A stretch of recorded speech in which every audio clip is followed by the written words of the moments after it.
사소한 말 한마디에 상처받고 소갈이 해보셨던 적 있으신가요? 그 말에 반박하자니 속 좁은 사람이 되는 것 같고 그냥 넘어가자니 가슴이 답답한 상황을 한 번쯤은 겪어보셨을 겁니다. 아무리 친한 절친이라도 인간관계에는 지켜야 할 선이 있는데요. 무심코 한 말이 누군가에게는 비수가 될 수 있다는 사실을 알아야 합니다.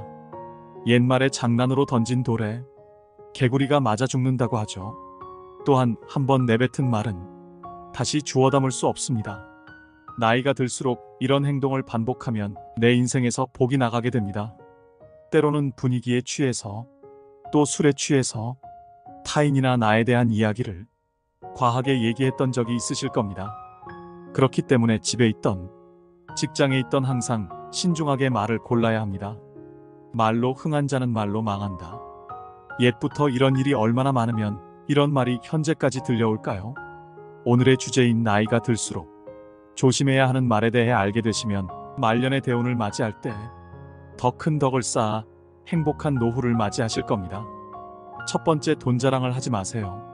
나와 비슷한 처지라고 생각했던 친구가 갑자기 돈 자랑을 하게 되면 축하해줘야 하는 것이 도리이지만 질투를 먼저 하게 되는 것이 사람의 본성입니다.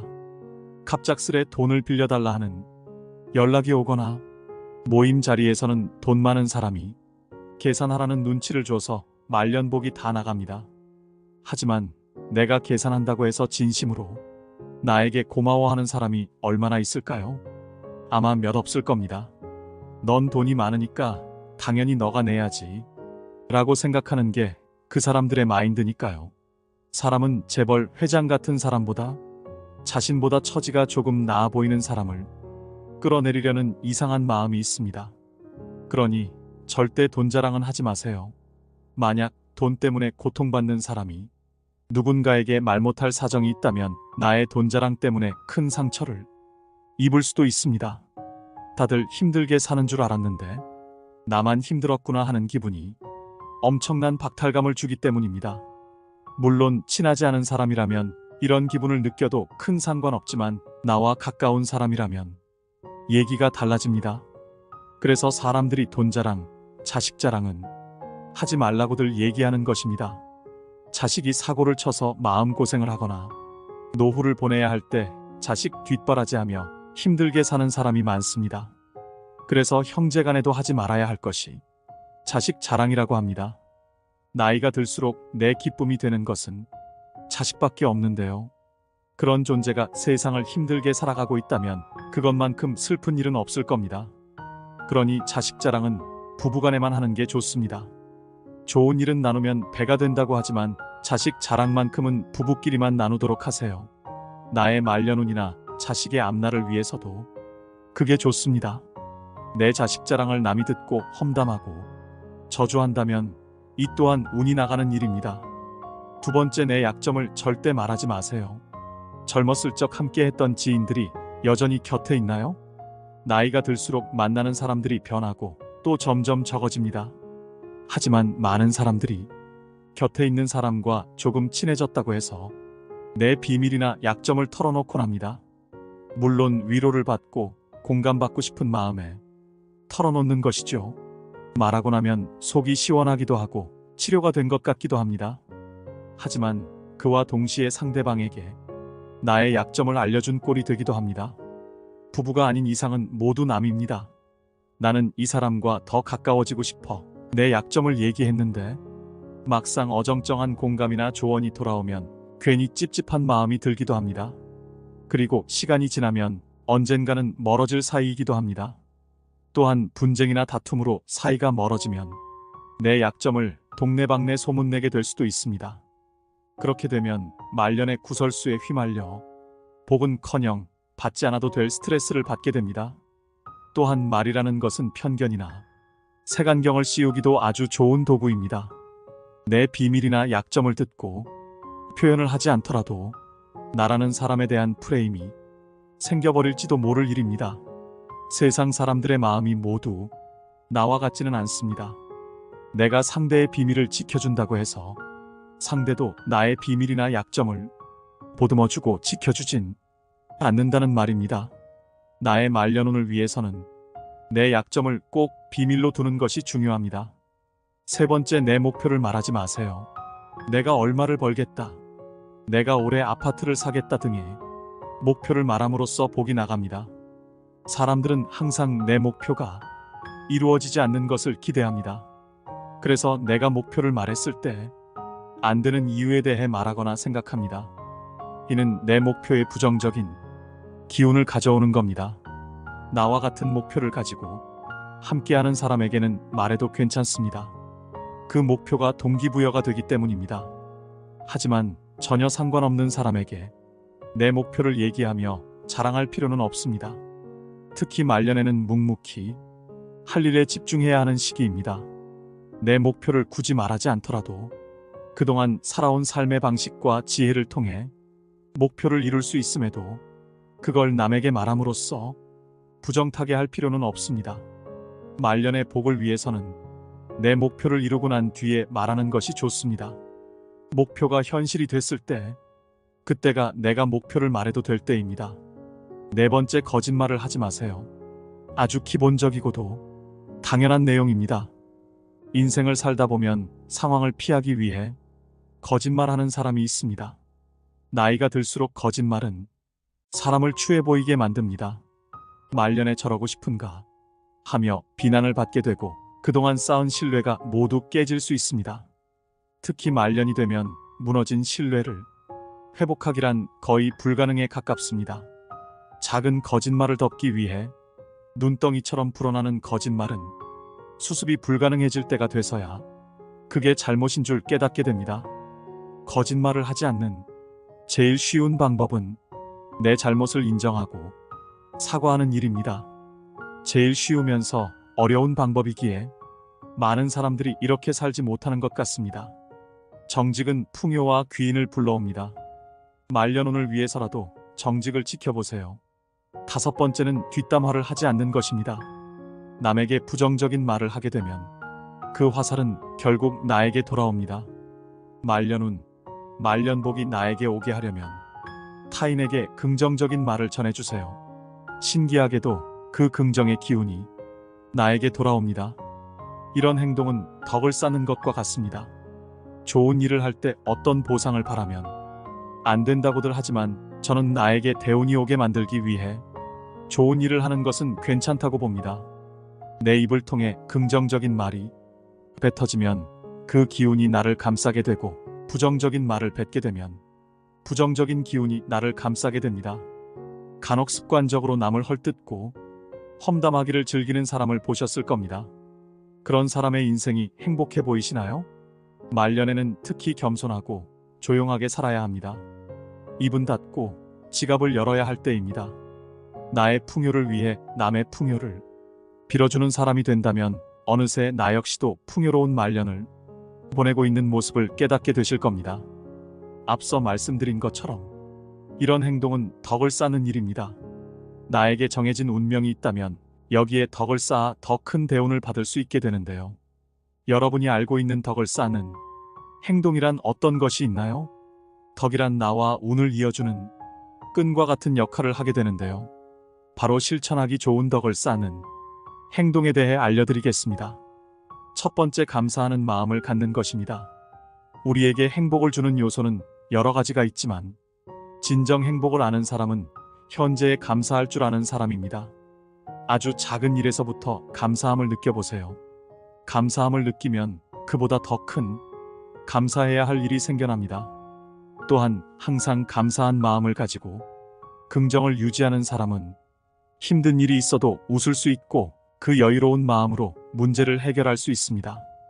인생에서 힘들었을 때를 떠올려 보세요. 조금이라도 웃을 수 있었나요? 미소를 머금을 수 있었나요? 아마 걱정과 근심이 가득한 얼굴이었을 겁니다. 그러나 작은 것에 감사해야 하며 마음을 단련한 사람은 이런 일에도 멘탈을 유지하며 문제 해결을 위한 답을 내릴 수 있는 현명함을 갖게 됩니다. 덕을 쌓고 대운이 들어오는 시기는 내가 아주 힘들 때일 수도 있는데요. 최악의 상황에서 대운이 들어올 때 그것을 받아들일 자세가 되어 있어야 합니다. 웃는 얼굴은 관상까지 바뀝니다. 관상에 따라 내게 들어오는 복이 달라집니다. 오늘부터라도 많이 웃고 감사한 일들을 적어보세요.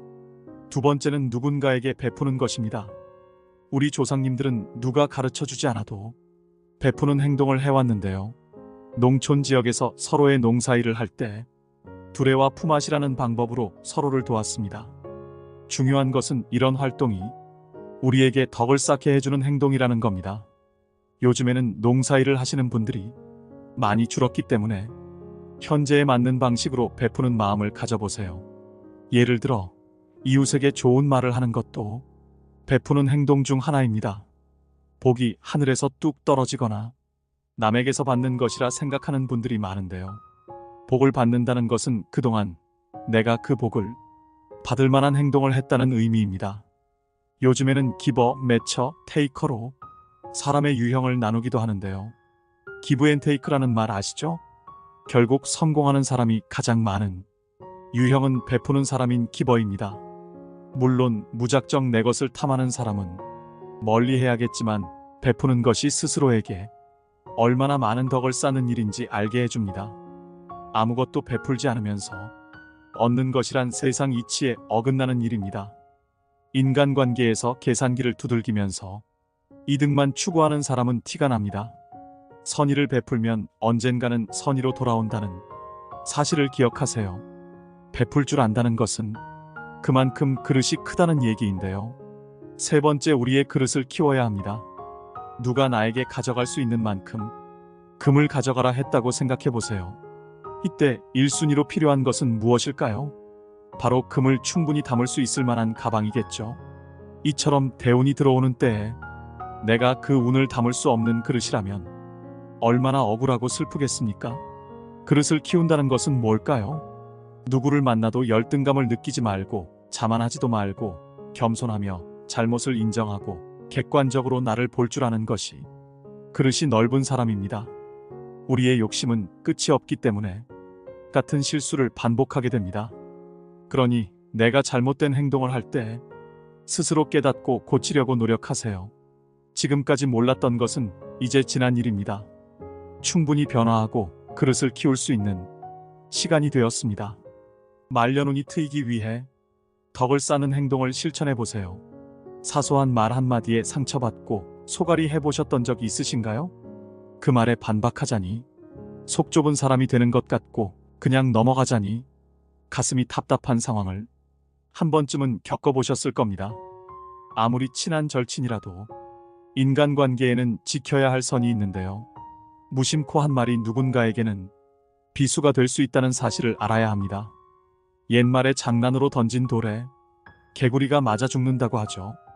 또한 한 번 내뱉은 말은 다시 주워 담을 수 없습니다.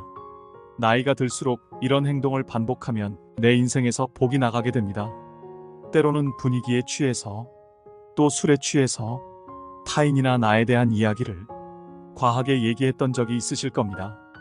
그렇기 때문에 집에 있던 직장에 있던 항상 신중하게 말을 골라야 합니다. 말로 흥한 자는 말로 망한다. 옛부터 이런 일이 얼마나 많으면 이런 말이 현재까지 들려올까요? 오늘의 주제인 나이가 들수록 조심해야 하는 말에 대해 알게 되시면 말년의 대운을 맞이할 때 더 큰 덕을 쌓아 행복한 노후를 맞이하실 겁니다. 첫 번째, 돈 자랑을 하지 마세요. 나와 비슷한 처지라고 생각했던 친구가 갑자기 돈 자랑을 하게 되면 축하해줘야 하는 것이 도리이지만 질투를 먼저 하게 되는 것이 사람의 본성입니다. 갑작스레 돈을 빌려달라 하는 연락이 오거나 모임 자리에서는 돈 많은 사람이 계산하라는 눈치를 줘서 말년복이 다 나갑니다. 하지만 내가 계산한다고 해서 진심으로 나에게 고마워하는 사람이 얼마나 있을까요? 아마 몇 없을 겁니다. 넌 돈이 많으니까 당연히 너가 내야지 라고 생각하는 게 그 사람들의 마인드니까요. 사람은 재벌 회장 같은 사람보다 자신보다 처지가 조금 나아 보이는 사람을 끌어내리려는 이상한 마음이 있습니다. 그러니 절대 돈 자랑은 하지 마세요. 만약 돈 때문에 고통받는 사람이 누군가에게 말 못할 사정이 있다면 나의 돈 자랑 때문에 큰 상처를 입을 수도 있습니다. 다들 힘들게 사는 줄 알았는데 나만 힘들었구나 하는 기분이 엄청난 박탈감을 주기 때문입니다. 물론 친하지 않은 사람이라면 이런 기분을 느껴도 큰 상관없지만 나와 가까운 사람이라면 얘기가 달라집니다. 그래서 사람들이 돈 자랑, 자식 자랑은 하지 말라고들 얘기하는 것입니다. 자식이 사고를 쳐서 마음고생을 하거나 노후를 보내야 할 때 자식 뒷바라지하며 힘들게 사는 사람이 많습니다. 그래서 형제간에도 하지 말아야 할 것이 자식 자랑이라고 합니다. 나이가 들수록 내 기쁨이 되는 것은 자식밖에 없는데요.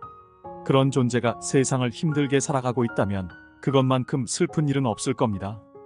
그러니 자식 자랑은 부부간에만 하는 게 좋습니다. 좋은 일은 나누면 배가 된다고 하지만 자식 자랑만큼은 부부끼리만 나누도록 하세요. 나의 말년운이나 자식의 앞날을 위해서도 그게 좋습니다. 내 자식 자랑을 남이 듣고 험담하고 저주한다면 이 또한 운이 나가는 일입니다. 두 번째, 내 약점을 절대 말하지 마세요. 젊었을 적 함께 했던 지인들이 여전히 곁에 있나요? 나이가 들수록 만나는 사람들이 변하고 또 점점 적어집니다. 하지만 많은 사람들이 곁에 있는 사람과 조금 친해졌다고 해서 내 비밀이나 약점을 털어놓곤 합니다. 물론 위로를 받고 공감받고 싶은 마음에 털어놓는 것이죠. 말하고 나면 속이 시원하기도 하고 치료가 된 것 같기도 합니다. 하지만 그와 동시에 상대방에게 나의 약점을 알려준 꼴이 되기도 합니다. 부부가 아닌 이상은 모두 남입니다. 나는 이 사람과 더 가까워지고 싶어 내 약점을 얘기했는데 막상 어정쩡한 공감이나 조언이 돌아오면 괜히 찝찝한 마음이 들기도 합니다. 그리고 시간이 지나면 언젠가는 멀어질 사이이기도 합니다. 또한 분쟁이나 다툼으로 사이가 멀어지면 내 약점을 동네방네 소문내게 될 수도 있습니다. 그렇게 되면 말년의 구설수에 휘말려 복은커녕 받지 않아도 될 스트레스를 받게 됩니다. 또한 말이라는 것은 편견이나 색안경을 씌우기도 아주 좋은 도구입니다. 내 비밀이나 약점을 듣고 표현을 하지 않더라도 나라는 사람에 대한 프레임이 생겨버릴지도 모를 일입니다. 세상 사람들의 마음이 모두 나와 같지는 않습니다. 내가 상대의 비밀을 지켜준다고 해서 상대도 나의 비밀이나 약점을 보듬어주고 지켜주진 않는다는 말입니다. 나의 말년운을 위해서는 내 약점을 꼭 비밀로 두는 것이 중요합니다. 세 번째, 내 목표를 말하지 마세요. 내가 얼마를 벌겠다, 내가 올해 아파트를 사겠다 등의 목표를 말함으로써 복이 나갑니다. 사람들은 항상 내 목표가 이루어지지 않는 것을 기대합니다. 그래서 내가 목표를 말했을 때 안 되는 이유에 대해 말하거나 생각합니다. 이는 내 목표에 부정적인 기운을 가져오는 겁니다. 나와 같은 목표를 가지고 함께하는 사람에게는 말해도 괜찮습니다. 그 목표가 동기부여가 되기 때문입니다. 하지만 전혀 상관없는 사람에게 내 목표를 얘기하며 자랑할 필요는 없습니다. 특히 말년에는 묵묵히 할 일에 집중해야 하는 시기입니다. 내 목표를 굳이 말하지 않더라도 그동안 살아온 삶의 방식과 지혜를 통해 목표를 이룰 수 있음에도 그걸 남에게 말함으로써 부정타게 할 필요는 없습니다. 말년의 복을 위해서는 내 목표를 이루고 난 뒤에 말하는 것이 좋습니다. 목표가 현실이 됐을 때, 그때가 내가 목표를 말해도 될 때입니다. 네 번째, 거짓말을 하지 마세요. 아주 기본적이고도 당연한 내용입니다. 인생을 살다 보면 상황을 피하기 위해 거짓말하는 사람이 있습니다. 나이가 들수록 거짓말은 사람을 추해 보이게 만듭니다. 말년에 저러고 싶은가 하며 비난을 받게 되고 그동안 쌓은 신뢰가 모두 깨질 수 있습니다. 특히 말년이 되면 무너진 신뢰를 회복하기란 거의 불가능에 가깝습니다. 작은 거짓말을 덮기 위해 눈덩이처럼 불어나는 거짓말은 수습이 불가능해질 때가 돼서야 그게 잘못인 줄 깨닫게 됩니다. 거짓말을 하지 않는 제일 쉬운 방법은 내 잘못을 인정하고 사과하는 일입니다. 제일 쉬우면서 어려운 방법이기에 많은 사람들이 이렇게 살지 못하는 것 같습니다. 정직은 풍요와 귀인을 불러옵니다. 말년운을 위해서라도 정직을 지켜보세요. 다섯 번째는 뒷담화를 하지 않는 것입니다. 남에게 부정적인 말을 하게 되면 그 화살은 결국 나에게 돌아옵니다. 말년운, 말년복이 나에게 오게 하려면 타인에게 긍정적인 말을 전해주세요. 신기하게도 그 긍정의 기운이 나에게 돌아옵니다. 이런 행동은 덕을 쌓는 것과 같습니다.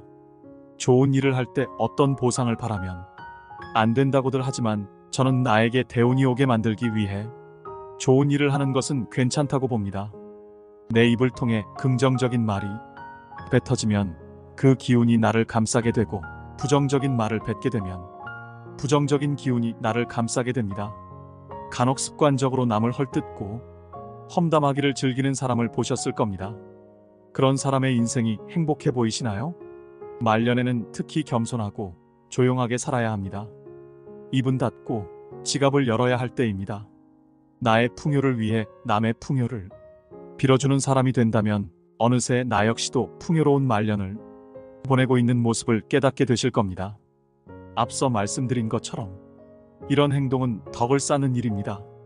나에게 정해진 운명이 있다면 여기에 덕을 쌓아 더 큰 대운을 받을 수 있게 되는데요. 여러분이 알고 있는 덕을 쌓는 행동이란 어떤 것이 있나요? 덕이란 나와 운을 이어주는 끈과 같은 역할을 하게 되는데요. 바로 실천하기 좋은 덕을 쌓는 행동에 대해 알려드리겠습니다. 첫 번째, 감사하는 마음을 갖는 것입니다. 우리에게 행복을 주는 요소는 여러 가지가 있지만 진정 행복을 아는 사람은 현재에 감사할 줄 아는 사람입니다. 아주 작은 일에서부터 감사함을 느껴보세요. 감사함을 느끼면 그보다 더 큰 감사해야 할 일이 생겨납니다. 또한 항상 감사한 마음을 가지고 긍정을 유지하는 사람은 힘든 일이 있어도 웃을 수 있고 그 여유로운 마음으로 문제를 해결할 수 있습니다. 인생에서 힘들었을 때를 떠올려 보세요. 조금이라도 웃을 수 있었나요? 미소를 머금을 수 있었나요? 아마 걱정과 근심이 가득한 얼굴이었을 겁니다.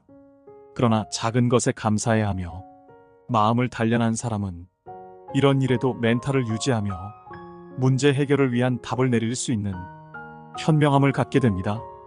덕을 쌓고 대운이 들어오는 시기는 내가 아주 힘들 때일 수도 있는데요.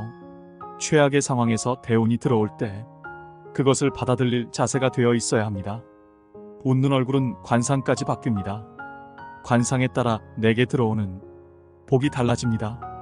오늘부터라도 많이 웃고 감사한 일들을 적어보세요. 두 번째는 누군가에게 베푸는 것입니다. 우리 조상님들은 누가 가르쳐주지 않아도 베푸는 행동을 해왔는데요. 농촌 지역에서 서로의 농사일을 할 때 두레와 품앗이라는 방법으로 서로를 도왔습니다. 중요한 것은 이런 활동이 우리에게 덕을 쌓게 해주는 행동이라는 겁니다. 요즘에는 농사일을 하시는 분들이 많이 줄었기 때문에 현재에 맞는 방식으로 베푸는 마음을 가져보세요. 예를 들어 이웃에게 좋은 말을 하는 것도 베푸는 행동 중 하나입니다. 복이 하늘에서 뚝 떨어지거나 남에게서 받는 것이라 생각하는 분들이 많은데요. 복을 받는다는 것은 그동안 내가 그 복을 받을 만한 행동을 했다는 의미입니다. 요즘에는 기버, 매처, 테이커로 사람의 유형을 나누기도 하는데요. 기브 앤 테이크라는 말 아시죠? 결국 성공하는 사람이 가장 많은 유형은 베푸는 사람인 기버입니다. 물론 무작정 내 것을 탐하는 사람은 멀리 해야겠지만 베푸는 것이 스스로에게 얼마나 많은 덕을 쌓는 일인지 알게 해줍니다. 아무것도 베풀지 않으면서 얻는 것이란 세상 이치에 어긋나는 일입니다. 인간관계에서 계산기를 두들기면서 이득만 추구하는 사람은 티가 납니다. 선의를 베풀면 언젠가는 선의로 돌아온다는 사실을 기억하세요. 베풀 줄 안다는 것은 그만큼 그릇이 크다는 얘기인데요. 세 번째, 우리의 그릇을 키워야 합니다. 누가 나에게 가져갈 수 있는 만큼 금을 가져가라 했다고 생각해 보세요. 이때 1순위로 필요한 것은 무엇일까요? 바로 금을 충분히 담을 수 있을 만한 가방이겠죠. 이처럼 대운이 들어오는 때에 내가 그 운을 담을 수 없는 그릇이라면 얼마나 억울하고 슬프겠습니까? 그릇을 키운다는 것은 뭘까요? 누구를 만나도 열등감을 느끼지 말고 자만하지도 말고 겸손하며 잘못을 인정하고 객관적으로 나를 볼 줄 아는 것이 그릇이 넓은 사람입니다. 우리의 욕심은 끝이 없기 때문에 같은 실수를 반복하게 됩니다. 그러니 내가 잘못된 행동을 할 때 스스로 깨닫고 고치려고 노력하세요. 지금까지 몰랐던 것은 이제 지난 일입니다. 충분히 변화하고 그릇을 키울 수 있는 시간이 되었습니다.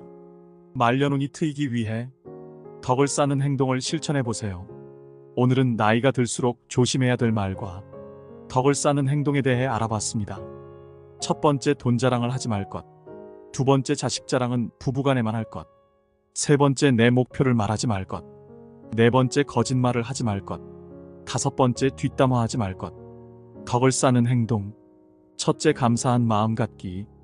둘째, 남에게 베풀기. 셋째, 내 그릇을 넓히기. 오늘 영상이 도움이 되어 여러분 앞날의 대운이 함께하길 기원합니다.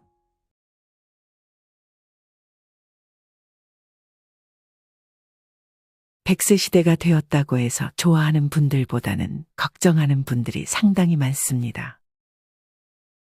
사실 치매가 오거나 거동이 불편하게 돼 누군가의 도움을 받아야 일상생활을 할 수 있는 정도가 되면 자연스럽게 요양원에 들어가는 것 말고 남은 선택은 없게 됩니다. 요새 요양원의 처우가 많이 좋아졌다고는 하지만 그래도 다들 요양원에 들어가고 싶지 않아 할 것입니다. 요양원 안에서의 생활이 어떤지 모르고 실제로 요양원에 들어간 저희 큰어머니는 아직 치매기가 없으심에도 불구하고 요양원 원장이 자기한테 쌍욕을 한다며 겁을 먹으셨는지 저희에게 소근소근 얘기를 하기까지 했습니다. 사실 요양원에 들어갈 거라고 생각하지 못해서 대비를 안 하시는 부모님들이 상당히 많습니다. 요즘 세대의 부모님들은 예전처럼 아이를 많이 낳지도 않습니다. 예전에는 그래도 자식들이 많이 있었기 때문에 돌아가면서 부모님을 모시면 간병에 대한 부담이 조금 덜하게 될 수 있었습니다. 하지만 요새는 자식을 많아야 한두 명 정도밖에 낳지 않는 시대가 되었습니다. 그렇기 때문에 자식들이 한 명씩 부모를 모셔야 하는 상황이 되고 이것은 자식에게 부담이 될 수도 있습니다. 또한 우리나라 부모님들은 다른 나라 부모님들과는 다르게 자식의 교육비에 상당히 많은 돈을 씁니다. 실제로 자녀 사교육비로 수입의 대부분을 쓰는 분들이 많습니다. 자녀 한 명을 대학에 보내기 위해 드는 사교육비가 7천만 원 이상이라는 조사 결과가 있습니다. 심지어 이는 대학 등록금과 초등학교 입학 전 양육비를 제외한 금액입니다. 다 포함하면 못해도 1억 이상의 금액을 자녀의 교육비로 쓰는 것입니다. 자녀들의 1인당 월 평균 사교육비가 해마다 증가하고 있습니다. 이렇게 교육비로 많은 돈을 쓰게 되면 당연히 내 노후자금 모는 것은 뒤로 미뤄지게 됩니다. 사람은 항상 미래보다는 현재의 문제만 크게 생각하는 경향이 있습니다. 내 노후는 어차피 나중 문제이기 때문에 당장 지금 중요한 아이들 교육이나 케어에 온 신경을 쓰는 것입니다. 이렇게 자신의 미래보다 자녀에게 대부분의 돈과 시간을 쏟으면 정작 나는 뒤로 미뤄지게 됩니다.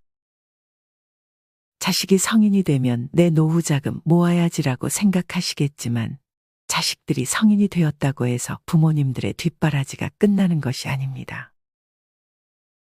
적어도 취업 전까지는 또 자식들을 위해 많은 희생을 감수하시는 부모님들이 많이 계실 것입니다.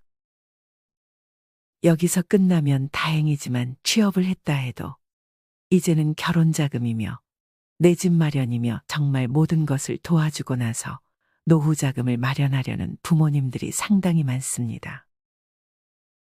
막상 또 자식들이 힘들어하거나 부모에게 부탁하면 쉽게 거절을 하기 힘들기 때문입니다.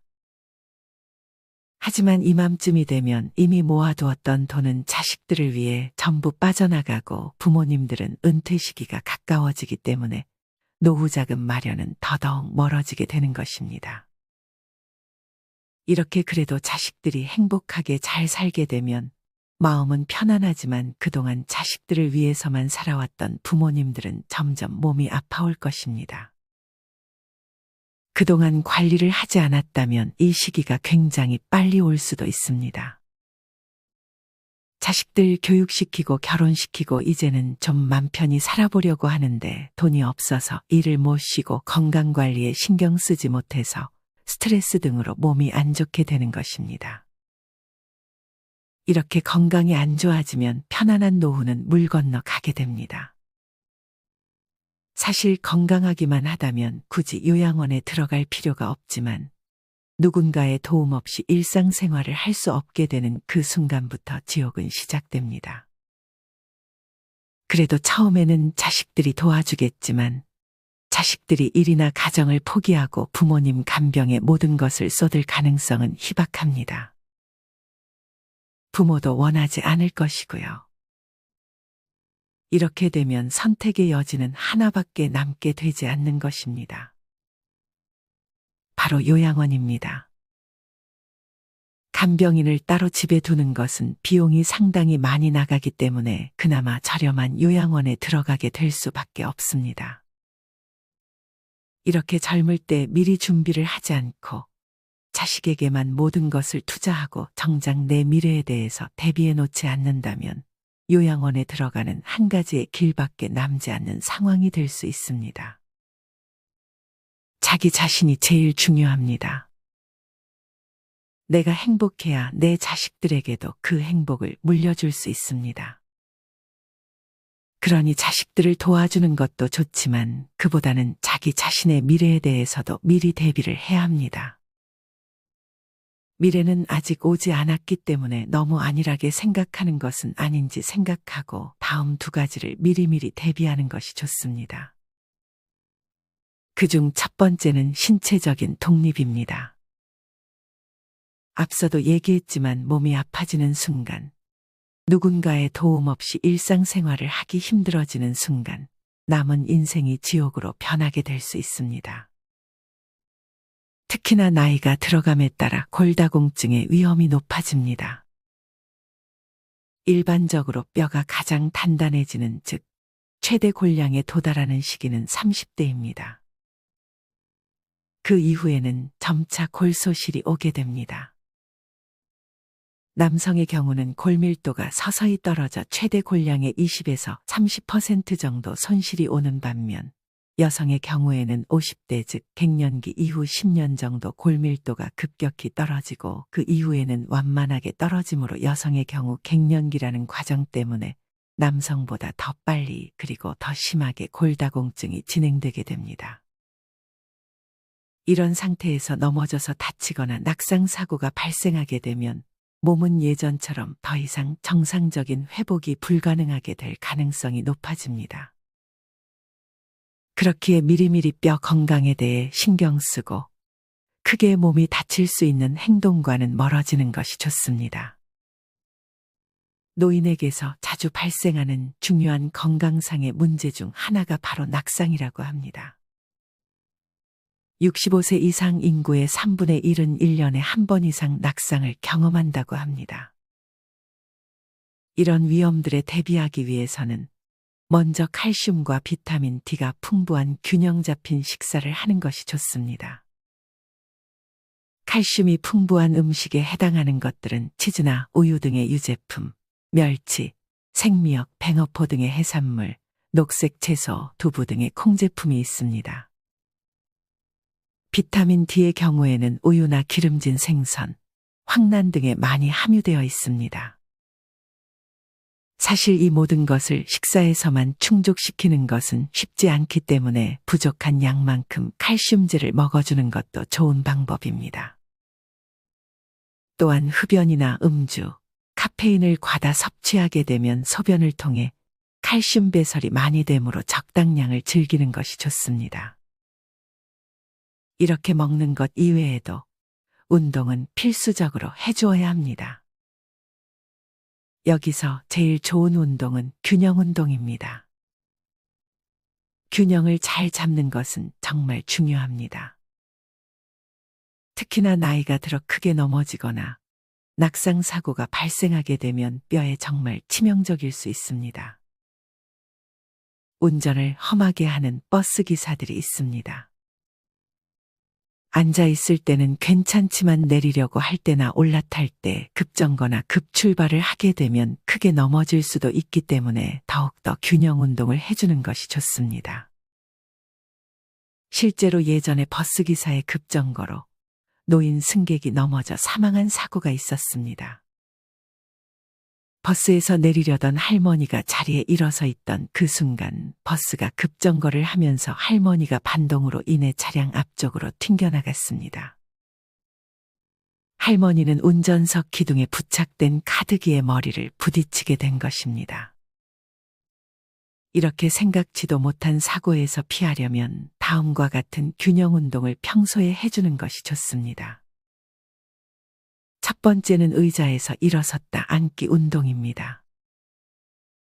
이 운동은 양측 다리의 체중을 균등하게 분배하는 능력을 키우고 하체 근력을 강화하는 효과가 있습니다. 의자에 똑바로 앉은 자세에서 몸통을 앞으로 숙이면서 일어나고 완전하게 선 다음 다시 천천히 무릎을 구부리면서 앉습니다. 이때 손을 사용하거나 의자에 다리를 기대어 갑작스럽게 앉지 말고 천천히 동작을 반복해 주는 것이 좋습니다. 두 번째는 체간 운동입니다. 체간이란 머리에서 시작하여 가슴과 골반의 중심부에 이르는 인체의 중심선으로 이 운동은 상체와 하체의 움직임을 분리하여 조절하는 능력을 개선시키는 효과가 있습니다. 의자나 침대에 걸터 앉은 자세에서 한쪽 손을 45도 위쪽으로 뻗은 다음 반대쪽 엉덩이를 바닥에서 살짝 드는 것입니다. 동일한 운동을 반대쪽으로도 번갈아 해주면 좋습니다. 마지막은 한발 서기입니다. 한 발을 앞으로 내어놓고 어딘가에 기대지 않고 서 있는 이 운동은 하체 근력을 강화시키고 균형 능력을 개선하는 효과가 있습니다. 똑바로 선 자세에서 한 발을 다른 발 앞에 일직선으로 내어놓은 다음 이러한 자세에서 오래 버티면 좋습니다. 이 자세가 어렵다면 앞쪽 발을 좀 더 멀리 내딛는 자세로 동작을 해주셔도 좋습니다. 여기에 하체 근력 운동을 추가해주면 좋습니다. 나이가 드신 분들에게 낙상이 자주 발생하는 원인은 하체 근력이 부족해서일 경우가 큽니다. 그만큼 나이가 들수록 하체 근력이 중요한 역할을 합니다. 노인들이 할 수 있는 하체 근력을 기를 수 있는 취미는 등산이나 걷기도 있지만 자전거 운동도 굉장히 좋습니다. 특히나 무릎 관절염이 심할 때는 자전거 운동이 더 좋다고 합니다. 자전거는 안장이 체중을 지탱하기에 관절에 무리를 주지 않고 장시간도 운동할 수 있는 취미입니다. 또한 온몸의 균형을 맞추어 페달을 밟아야 하기 때문에 균형 잡기에도 효과적인 운동입니다. 자전거 타기는 하체나 균형에도 좋을 뿐만 아니라 심폐기능 향상에도 기여합니다. 나이가 들면 심폐기능이 떨어지는 건 자연스러운 현상이지만 이런 기능의 저하 속도를 늦출 수가 있습니다. 마지막으로 정신건강에도 좋습니다. 집에만 있는 것보다 이렇게 자전거를 타러 야외에 나가게 되면 스트레스가 해소되기 때문입니다. 자전거를 타면 두뇌 활동도가 2.5배 높아지고 기억력이 좋아져 치매 예방에도 도움이 된다는 연구 결과도 있습니다. 하지만 자전거를 탈 때도 마찬가지로 넘어지는 것을 조심하셔야 합니다. 건강을 위해서 한 운동이 도리어 나에게 치명적인 해를 입힐 수도 있습니다. 너무 좁은 길이나 차가 다니는 길에서 자전거를 타지 마시고 자전거 도로에서 안전하게 넘어질 걱정 없이 자전거를 타는 것도 좋습니다.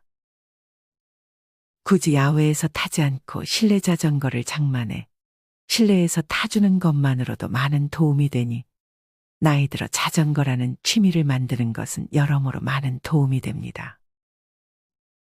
골다공증은 골절이 발생하기 전까지도 특별한 증상이 없는 경우가 많아 모르고 지내기도 합니다. 그러므로 골다공증 위험도가 높다면 골밀도 검사를 시행하고 필요시 의사와 상담 후 골다공증 치료제를 사용하는 것이 좋습니다. 두 번째로 대비해야 할 것은 정신적인 독립입니다. 나이가 들수록 정신적 독립을 위해서는 크게 두 가지를 조심하셔야 합니다. 첫째는 치매입니다. 몸이 불편해 간병을 받아야 하는 상황만큼이나 치매가 오는 것만으로도 요양원에 들어가야 할 이유가 되기도 합니다. 치매는 정말 예고 없이 찾아오기도 합니다. 아무런 준비 없이 하루아침에 치매 환자를 돌봐야 하는 상황에 처하는 분들도 많습니다. 치매를 앓고 있는 사람들은 늦은 오후와 밤이 될수록 돌아다니거나 다른 사람을 그림자처럼 따라다니는 행동이 심해진다고 합니다. 불안함과 초조함은 물론 내가 한 행동이 기억이 나지 않는 등 무서움까지 닥치게 됩니다. 치매의 원인은 정말 다양합니다. 뇌 손상, 혈관 손상, 염증, 수면 장애 등 치매를 발생시키는 요인은 40여 가지나 있다고 합니다. 일반적으로 치매는 54세 전후로 많이 발생하게 되며 85세까지도 치매에 걸리고 있다고 합니다. 치매의 주요한 원인 중 하나는 혈관 손상입니다. 손상된 뇌세포와 심혈관 계통의 질병은 항상 밀접한 관계가 있습니다. 뇌졸중이나 고혈압과 같은 병을 앓고 있을 때 특히나 치매가 더 자주 발생하게 됩니다. 또한 과도한 음주를 피해야 합니다. 코펜하겐의 한 심혈관 연구소 연구 결과에 따르면 하루에 한두 번의 적포도주는 권장되고 있으며 심지어 이런 적당한 음주는 오히려 치매 발생률을 낮춘다고 합니다. 하지만 잦은 알코올 섭취 그리고 과한 음주는 치매를 유발하기 때문에 경계해야 합니다. 치매가 되기 바로 전 단계인 경도인지장애라는 것이 있습니다. 인지장애 초기에는 주로 자기만 인지장애를 느끼고 주위 사람들은 대개 눈치를 채기가 힘듭니다. 하지만 이 증상이 좀 더 진행이 되면 가족이나 가까운 사람들이 알아차릴 수 있을 정도로 진행하게 됩니다. 이처럼 가족이나 가까운 사람이 알기 전에 자신이 먼저 내 기억력에 이상이 생기게 된 것을 느꼈다면 나이가 들어서 그런 것이라 생각하지 말고 내가 지금 치매 전 단계인 것은 아닌지 미리미리 대비를 하는 것이 좋습니다.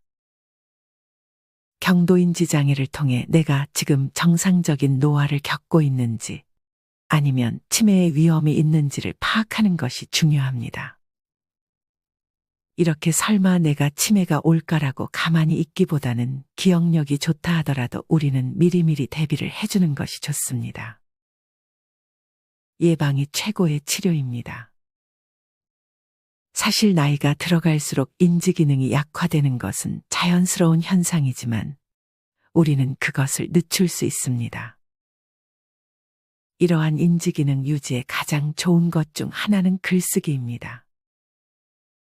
짧은 글이라도 꾸준하게 매일 써나가면 뇌 기능 유지에 도움이 되어 치매 예방에 큰 도움을 준다는 연구 결과가 있습니다. 글을 길게 쓰면 더 좋지만 글을 써보지 않으신 분들은 짧게라도 매일 글을 써보시는 것이 좋습니다. 간단한 일기라도 좋습니다. 글쓰기뿐만 아니라 책을 읽는 것 역시 인지기능에 좋다고 합니다. 독서는 뇌에 적절한 자극을 주며 노화와 함께 찾아오는 기억력 감퇴를 예방해 줍니다. 어렵고 복잡한 책을 읽을 때 뇌가 더 활성화되어 뇌 기능 개선 효과가 커지지만 처음부터 너무 어려운 책을 읽게 되면 금방 포기해버릴 수 있기 때문에 내가 좋아하는 주제의 책, 쉬운 책 위주로 보다가 점점 어려운 책을 읽는 것도 시도해보면 좋을 것 같습니다. 이외에 천천히 음식을 씹어 먹는 것만으로도 치매 예방에 도움이 된다고 합니다. 음식을 천천히 꼭꼭 씹어 먹음으로 인해 우리의 뇌가 자극을 받을 수 있고 뇌에서 흐르는 혈액량이 늘어 집중력과 기억력이 좋아질 수 있기 때문입니다. 꼭꼭 씹어 먹으면 턱 근육을 움직이는 저작 운동이라는 것을 하게 됩니다. 이 저작 운동은 턱 근육을 움직이는 동시에 실제 산소가 체내에 들어오는 것까지 도와주며 뇌로 가는 혈류량을 높여준다고 합니다. 이는 뇌에 많은 산소를 공급해 기억력과 집중력을 높이는 것까지 우리에게 도움을 줄 수 있습니다. 이 밖에도 꼭꼭 씹어 먹는 것은 과식을 방지하는 가장 좋은 방법이기 때문에 천천히 음식을 씹는 습관을 평소에 들여놓으시는 것이 좋습니다. 그 다음은 우울증입니다. 다음과 같은 생각을 한다면 노년기 우울증을 앓고 있을 가능성이 높습니다. 이만큼 살았으면 됐지. 자식들에게 부담되기 싫어요. 정신이 없고 자꾸 깜빡깜빡하는데 치매는 아닌가요? 아버지께서 요즘 자주 외출을 귀찮아하시고 TV만 보고 계세요. 어머니께서 요즘 드라마 보시다가 자꾸 우세요. 이렇게 일반적인 우울 증상은 기분 저하, 의욕 저하, 식욕 저하, 불안 초조, 피로감 등이 있지만 노년 우울증은 몇 가지 차이점이 존재합니다. 노년의 우울증은 특히나 과도한 죄책감이나 건강염려 증적 호소, 불면증의 증상을 더 많이 호소합니다. 치매와도 관련한 기억력의 저하 역시 우울증의 주된 증상이며 특히나 우울 증상이 심한 경우에 집중력과 기억력이 현저히 떨어질 수 있습니다. 노년의 우울증은 여성, 이혼, 별거, 낮은 사회경제 수준, 예기치 않은 불행한 사건 등 다양한 원인이 있습니다. 특히나 이러한 우울증은 자살로도 이어질 수 있기 때문에 매우 주의를 해야 합니다. 외로움을 자주 타는 경우 우울증이 생길 수 있습니다. 그렇기에 활동적으로 사는 것이 좋습니다. 나이가 들면 체력도 예전 같지 않고 사람들과 관계를 새로 맺기 힘들어합니다. 그러나 이럴 때일수록 더더욱 다양한 사람들과 관계를 맺고 가벼운 운동을 하는 등 개인의 자존감을 높여주는 것이 중요합니다. 또한 햇빛을 쬐게 되면 비타민 D가 합성되는데 이러한 비타민 D는 앞서 얘기했듯 뼈를 튼튼하게 해주고 면역 세포의 생성을 도와줍니다. 이 밖에도 음식을 통해 우울증을 예방하는 것도 가능합니다. 우울증에는 단백질이 풍부한 음식이 도움을 줍니다. 행복을 느끼게 해주는 호르몬인 세로토닌이라는 호르몬이 있습니다. 이 세로토닌은 우리의 몸과 마음을 치유해 주는데 굉장히 중요한 호르몬입니다. 이러한 세로토닌의 농도를 높이는 트립토판이라는 물질을 단백질을 통해 만들어줄 수 있습니다. 콩과 견과류, 닭가슴살 등의 음식을 자주 먹어주면 좋습니다. 이 밖에도 비타민과 무기질, 다양한 과일, 채소를 먹는 등 식습관을 개선해 우울증을 예방해 줄 수 있습니다. 이렇게 오늘은 노인이 되기 전 미리미리 해두면 좋은 습관들에 대해 알려드렸습니다. 신체적인 독립을 위해 균형 운동, 하체 운동을 매일 꾸준히 해주는 것이 중요하고 정신적인 독립을 위해 치매와 우울증을 미리미리 공부하고 예방해 주는 것이 좋습니다. 그리고 아직 아이들이 어리다면 자녀들에게 내 모든 돈과 시간을 쓰지 말고 내 미래와 노후를 위해서 미리미리 상황이 닥치기 전에 대비해 주는 것이 좋습니다. 오늘 말씀드린 내용들을 천천히 하나씩 실천해 나간다면 요양원에 가지 않고 혼자서도 평안한 노후를 보낼 수 있게 되실 것입니다. 이상으로 오늘의 영상을 마치겠습니다. 우리 모든 구독자분들의 행복한 여생을 응원합니다. 다음에 더 좋은 영상으로 찾아뵙겠습니다. 감사합니다.